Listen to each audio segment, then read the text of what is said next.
भगवान पर हमला। क्या यही मिनी मुंबई का मिजाज है? यही है वो मेजबानी वाला इंदौर, मेहमान नवाजी वाला इंदौर जिसे आप जानते थे, जो पुरुषार्थ की बातें करता है, संस्कृति की बातें करता है? क्या ऐसा ही है अपना, आपका, हमारा इंदौर? कतई नहीं। पहले सुनवाते हैं मुख्यमंत्री शिवराज सिंह चौहान ने क्या कुछ कहा। उनका यह कहना है कि इंदौर में पुलिस टीम पर हमला करने वालों के खिलाफ सख्त कार्रवाई की जाएगी। इसके अलावा न्यूज 18 के मैनेजिंग एडिटर अमीश देवगन से खास बातचीत करते हुए सीएम शिवराज ने कहा कि तबलीगी जमात की वजह से देश में कोरोना को लेकर हालात और बेकाबू हो गए। अगर यह घटना नहीं होती तो काफी हद तक कोरोना को रोकने में हम कामयाब हो जाते। इंदौर में जो घटनाक्रम हमें देखने को मिला, कई जगहों से शिकायत आई, लेकिन इंदौर से यह शिकायत 2 बार आई। क्या कहना चाहते हैं? वहां पर डॉक्टरों के ऊपर पत्थर बरसाए गए, हालांकि आपने उसको लेकर कड़ी चेतावनी भी दी, लेकिन फिर भी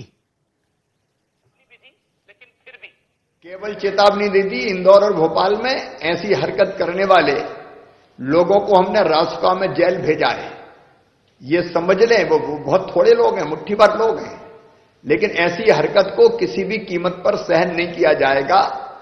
उनके खिलाफ हम ऐसी सख्त कार्रवाई कर रहे हैं कि जिंदगी में दोबारा अपराध करना भूल जाएंगे। और अभी तो आने का बाहर सवाल ही नहीं है, अभी तो लंबे समय तक जेलों में ही रहना है जी। लेकिन एक सवाल यह बनता है कि आज भी उसी जगह पे पुलिस वालों पर हमला होता है तो बहुत दुख होता है, क्योंकि देश ये सब कुछ तस्वीरें देखता है। बतौर मुख्यमंत्री क्या कहना चाहते हैं आप शिवराज? बतौर मुख्यमंत्री क्या कहना चाहते हैं? देखिए, कुछ लोग हैं जिन्होंने गलतफहमी पैदा करने की कोशिश की, कुछ लोग हैं जिनने अफवाहें फैलाई, कुछ लोग हैं जिन्हें वर्ग विशेष से इस मामले को जोड़ने की गलती की, नादानी की। अब ऐसे लोगों के कारण मुट्ठी भर लोग कभी कभी ऐसी हरकत करते हैं, लेकिन वो पकड़ लिए गए और वो कुचल दिए जाएंगे। कोई भी हो, उनके खिलाफ सख्त कार्रवाई की जाएगी। लेकिन मैं दूसरी तरफ कह रहा हूं, मैंने सभी धर्मगुरुओं के साथ बैठक की। समाज के सभी धर्मों का पालन करने वाले धर्मगुरु थे, हर एक ने हमारे एक्शन का समर्थन किया, सरकार को सहयोग किया, प्रशासन को सहयोग किया। और ऐसे उदाहरण भी मिलते हैं कि अगर लॉकडाउन की स्थिति में एक हिंदू परिवार में मृत्यु हो गई तो कोई रिश्तेदार नहीं आ पाए, तो मुस्लिम साथियों ने अर्थी को कंधा देने का भी काम किया है। सांप्रदायिक सद्भाव की मिसालें भी मिलती है। इक्का दुक्का ऐसी घटनाएं होती है, उन घटनाओं पर हम सख्त कार्रवाई करते हैं। मैं इतना जरूर कहना चाहूंगा कि इंदौर हो, भोपाल हो, अगर परिस्थितियां बिगड़ी तो तबलीगी जमात के लोग जो अचानक आ गए उनके कारण बिगड़ी। भोपाल में भी हमारे वो पुलिसकर्मी भी संक्रमित हो गए जो उनको ढूंढने गए थे, उनसे पूछताछ करने गए थे, तो इनके कारण थोड़ी परेशानी कुछ लोगों के कारण बढ़ी है। लेकिन समाज के सभी वर्गों के, सभी धर्मों के लोग इसमें समर्थन और सहयोग दोनों कर रहे हैं, उसकी भी कहीं कमी नहीं है। तबलीगी जमात की आपने बात करी, क्या आप भी मानते हैं कि तबलीगी जमात वाली घटना नहीं होती तो पूरे देश में कोरोना वायरस से लड़ाई जो भारतवर्ष की है वो थोड़ी आसान होती, या फिर कहते हैं तो इतनी कठिन नहीं होती? क्योंकि तबलीगी जमात ने केसेस की श्रृंखला को बहुत बढ़ा दिया। हम कोरोना को कंट्रोल करने में, नियंत्रित करने में बहुत अधिक सफल होते। अब मेरे मध्य प्रदेश के उदाहरण, खरगोन में तबलीगी जमात के एक सज्जन गए, पूरा परिवार उनका 9 लोग संक्रमित हो गए। सिरोंज में तबलीगी जमात वाले गए, सिरोंज में पहुंच गया कोरोना। अलग अलग जगह जहां पहुंचा है, एक नहीं अनेकों स्थान पर इस कारण पहुंचा है। और भोपाल में भी जो इसका संक्रमण बढ़ा है उसका बड़ा कारण तबलीगी जमात रही है। और इसलिए दुर्भाग्यपूर्ण है, नहीं तो अब तक भारत और प्रभावी नियंत्रण कोरोना पे कर लेता।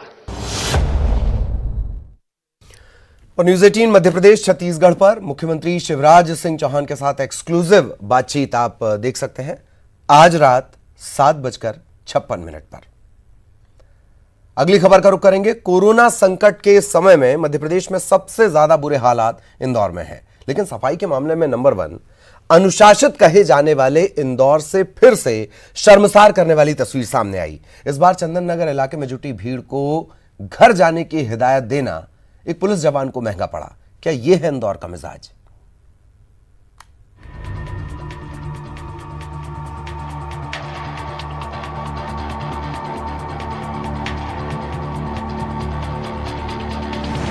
इंदौर के चंदन नगर इलाके के इस वीडियो में भीड़ से जान बचाकर भाग रही ये पुलिस जवान सुरेंद्र है। सुरेंद्र का गुनाह बस इतना कि कोरोना संकट में लॉकडाउन में भी बाहर झुंड में बैठे इन लोगों को वो अपने घर जाने की समझाइश दे रहे थे, लेकिन भीड़ को यह बर्दाश्त न हुआ और लोगों ने समझाइश देने आए पुलिसकर्मी पर ही हमला बोल दिया।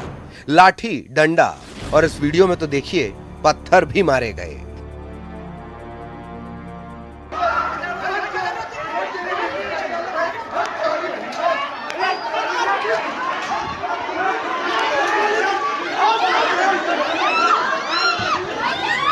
किसी तरह पुलिस जवान सुरेंद्र अपनी जान बचाकर भाग सके। घटना की जानकारी मिलने के बाद चंदन नगर की इस गली में पहुंचे पुलिस बल ने वीडियो में दिखाई दे रहे 7 लोगों को गिरफ्तार किया और 3 के खिलाफ रासुका के तहत कार्रवाई की। टाटपट्टी बाखल के बाद अब चंदन नगर अपनी जान से क्यों खेल रहा है इंदौर? सफाई में नंबर 1, सहयोग में नंबर 1, कोरोना संकट के इस समय में सावधानी में भी नंबर 1 बने इंदौर। इंदौर से विकास सिंह चौहान के साथ ब्यूरो रिपोर्ट, न्यूज़ 18। और इस घटना के बाद सांसद शंकर लालवानी ने आरोपियों के खिलाफ सख्त कार्रवाई की बात कही। आज फिर पुलिस के ऊपर हमला हुआ और इस प्रकार का हमला इंदौर प्रशासन और हम सहन नहीं करेंगे। मैं आपके माध्यम से चेतावनी देना चाहता हूं कि ऐसे लोगों के खिलाफ सख्त से सख्त कार्रवाई हम करेंगे और जो सेवा कार्य में लगे हैं, उनका जो मनोबल गिराने के लोग काम कर रहे हैं, उनके खिलाफ भी सख्त से सख्त कार्रवाई करेंगे। डॉक्टर हो, मेडिकल स्टाफ हो, पुलिस हो, जिला प्रशासन हो, ये हमारी सहायता के लिए और इस विषम परिस्थितियों में हमको सबको मिलकर इनकी सहायता करना चाहिए। मैं फिर चेतावनी देना चाहता हूं, अगर किसी ने इस प्रकार की फिर कभी करी तो उसके खिलाफ कड़े से कड़ी कार्रवाई करेंगे और जिन्होंने आज करा है उनके खिलाफ भी कड़ी से कड़ी कार्रवाई कर रहे हैं। तो यह है दरअसल इंदौर का मिजाज। यहां रुकेंगे एक ब्रेक के लिए। क्या आप भी मानते हैं कि तबलीगी जमात वाली घटना नहीं होती तो पूरे देश में कोरोना वायरस से लड़ाई जो भारतवर्ष की है वो थोड़ी आसान होती है? और भोपाल में भी जो इसका संक्रमण बढ़ा है उसका बड़ा कारण तबलीगी जमात रही है और इसलिए दुर्भाग्यपूर्ण है, नहीं तो अब तक भारत और प्रभावी नियंत्रण कोरोना पे कर लेता। ब्रेक के बाद आपका स्वागत है और अब बात करेंगे मध्य प्रदेश में क्या कुछ अपडेट अब तक का है। कोरोना अपडेट क्या है? मध्य प्रदेश में अब तक 339 कोरोना संक्रमित सामने आए हैं। अब तक 25 कोरोना पॉजिटिव मरीजों की मौत हो चुकी है। इंदौर में 173 केस, 16 की मौत हो चुकी है, लेकिन 14 मरीज स्वस्थ भी हुए हैं। मुरैना में 13 पॉजिटिव केस सामने आए हैं। उज्जैन में 15 पॉजिटिव केस, 5 की मौत। जबलपुर में 8 कोरोना पॉजिटिव, जबकि 4 मरीज स्वस्थ होकर घर लौटे। भोपाल में 92 कोरोना पीड़ित मरीज हैं, इनमें से 1 की मौत और 2 मरीज स्वस्थ हो चुके हैं। ग्वालियर में 6 पॉजिटिव केस, 2 मरीज स्वस्थ। शिवपुरी में 2 पॉजिटिव केस सामने आए हैं, 1 मरीज इसमें से स्वस्थ हो गया। खरगोन में 12 मामले, 2 मरीजों की मौत। छिंदवाड़ा में 2 संक्रमित, 1 की मौत। बड़वानी में 12 केसेस सामने आए हैं, विदिशा में 1, बैतूल में 1, होशंगाबाद में 1, श्योपुर में 1 पॉजिटिव केस सामने आया है। रायसेन में भी 1 केस सामने आया है, पॉजिटिव केस।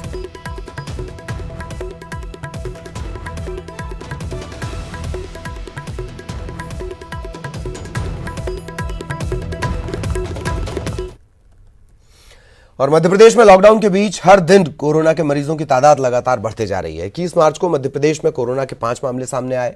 25 मार्च को कोरोना मरीजों की संख्या बढ़कर हो गई 17। 31 मार्च को कुल केस बढ़कर पहुंच गए 86 तक। ये चार्ट के जरिए, इसे कोरोना ग्राफ आप कह लीजिए, कोरोना ग्राफ के जरिए इसे समझिए कितना तेजी से यह आंकड़ा बढ़ रहा है। इस ग्राफ को क्यों आपको दिखाया जा रहा है? क्योंकि यह आपकी लापरवाही, आपकी गलतियां, आपके अनुशासन तोड़ने, लॉकडाउन के नियम तोड़ने की वजह से इस तरीके से लगातार फैल रहा है। 4 अप्रैल को मध्य प्रदेश में कोरोना के कुल मामले 180 हो गए। 8 अप्रैल यानी अब तक कोरोना के 339 मामले सामने आ चुके हैं। यह ग्राफ जितना बढ़ेगा उतना यह आपके लिए घातक होगा। मध्य प्रदेश में कोरोना से सबसे ज्यादा प्रभावित जिला इंदौर है। ग्राफिक्स के जरिए देखिए कैसे इंदौर में तारीख दर तारीख मामले बढ़ते गए। 25 मार्च कुल 5 केस, 28 मार्च कुल 19 केस, 31 मार्च संक्रमितों की तादाद बढ़कर हो जाती है 63, 3 अप्रैल 108 केस, 8 अप्रैल 173 केस। इंदौर में कुल संक्रमितों की तादाद अब तक बढ़कर 173 हो चुकी है। भोपाल की बात करेंगे। कोरोना से प्रभावित मध्य प्रदेश के जिलों में भोपाल दूसरे नंबर पर। देखिए कैसे तारीख दर तारीख बढ़ रहे हैं आंकड़े। 21 मार्च को पहला केस यहां पर सामने आया और 31 मार्च को कुल केस हो गए 5। 4 अप्रैल कुल 18 केस, 5 अप्रैल 39 केस और 3 दिन बाद 8 अप्रैल कुल 92 केस। अब तक संक्रमितों की तादाद बढ़कर 92 हो चुकी है।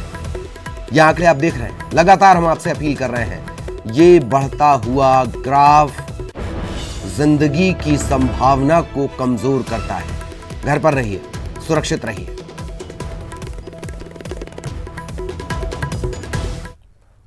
और दिल्ली से बड़ी खबर, बड़ा अपडेट। सुप्रीम कोर्ट का आदेश, कोरोना की फ्री टेस्टिंग करने का आदेश केंद्र सरकार को दिया गया है। निजी लैब में भी कोरोना की फ्री टेस्टिंग हो, सुप्रीम कोर्ट ने कहा है। जल्द दिशा निर्देश केंद्र सरकार इस बाबत जारी करे।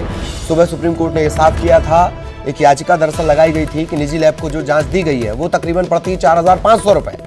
सुप्रीम कोर्ट ने कहा, सुझाव भी दिया सॉलिसिटर जनरल को कि क्या ये जो 4,500 रुपए है ये सरकार दे या फिर इसे रिम्बर्स करने की कोई व्यवस्था की जाए। तभी सुप्रीम कोर्ट ने यह भी कहा था कि हम इसमें एक दिशा निर्देश या एक आदेश जारी करेंगे। और अब केंद्र सरकार को सुप्रीम कोर्ट ने कहा है कि जल्द इस दिशा में दिशा निर्देश जारी किया जाए।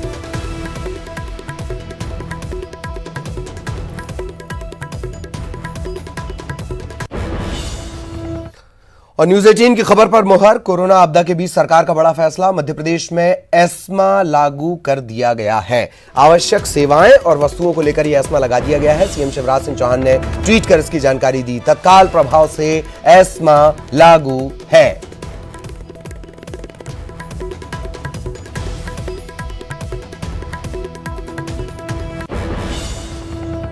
और भोपाल नगर निगम कमिश्नर ने आदेश दिया है, सार्वजनिक जगहों पर मास्क पहनने को लेकर सख्ती बरती जाएगी। सार्वजनिक जगहों पर मास्क पहनना अनिवार्य और जो मास्क नहीं पहनेगा उससे अरेस्ट किया जाएगा।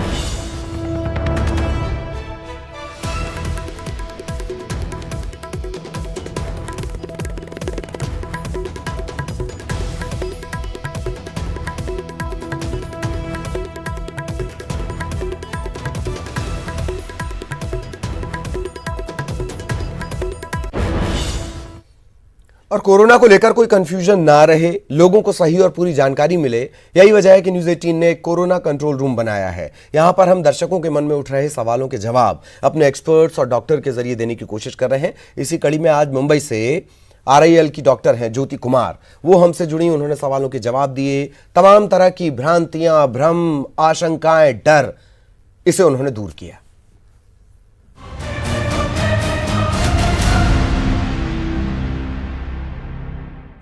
मेरा नाम दीक्षा है, मैं नोएडा सेक्टर 11 में रहती हूँ।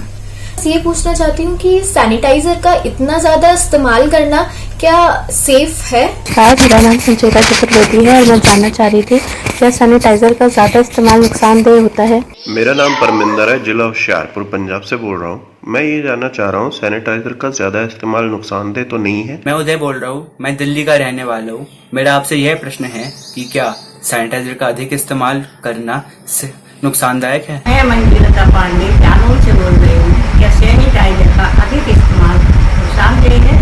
मैं अपर्णा तिवारी नवी मुंबई महाराष्ट्र से बोल रही हूँ।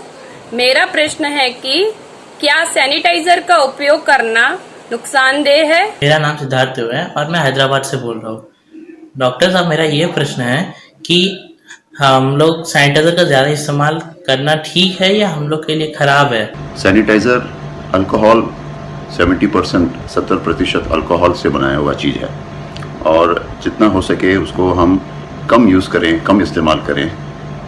खाली इमरजेंसी में या ऐसी जगह पे जहाँ पे पानी या साबुन की सुविधा ना हो, जैसे कि हम बाहर सफ़र कर रहे हों, गाड़ी में जा रहे हों और हमारे पास पानी या साबुन मौजूद नहीं है, तो ऐसी स्थिति में इस सैनिटाइज़र यूज़ करते हैं।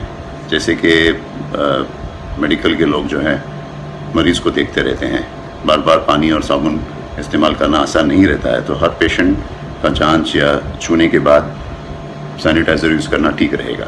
सैनिटाइज़र में 70% अल्कोहल मिला हुआ रहता है, तो ये अल्कोहल जो है चमड़ी में जो चर्बी रहती है वो चर्बी को हटा देती है।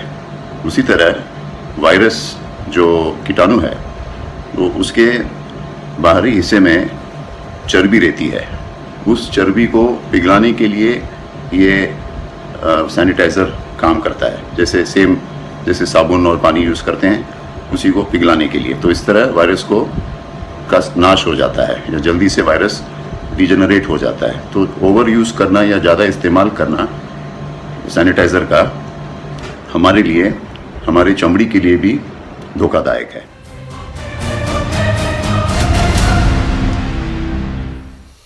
और इसी के साथ इस बुलेटिन में इतना ही। नमस्कार। कई जगहों से शिकायत आई, लेकिन इंदौर से ये शिकायत 2 बार आई। क्या कहना चाहते हैं? वहां पर डॉक्टरों के ऊपर पत्थर बरसाए गए। केवल चेतावनी दी थी, इंदौर और भोपाल में ऐसी हरकत करने वाले लोगों को हमने रासुका में जेल भेजा है। ये समझ लें, वो बहुत थोड़े लोग हैं, मुट्ठी भर लोग हैं, लेकिन ऐसी हरकत को किसी भी कीमत पर सहन नहीं किया जाएगा। उनके खिलाफ हम ऐसी सख्त कार्रवाई कर रहे हैं कि जिंदगी में दोबारा अपराध करना भूल जाएंगे।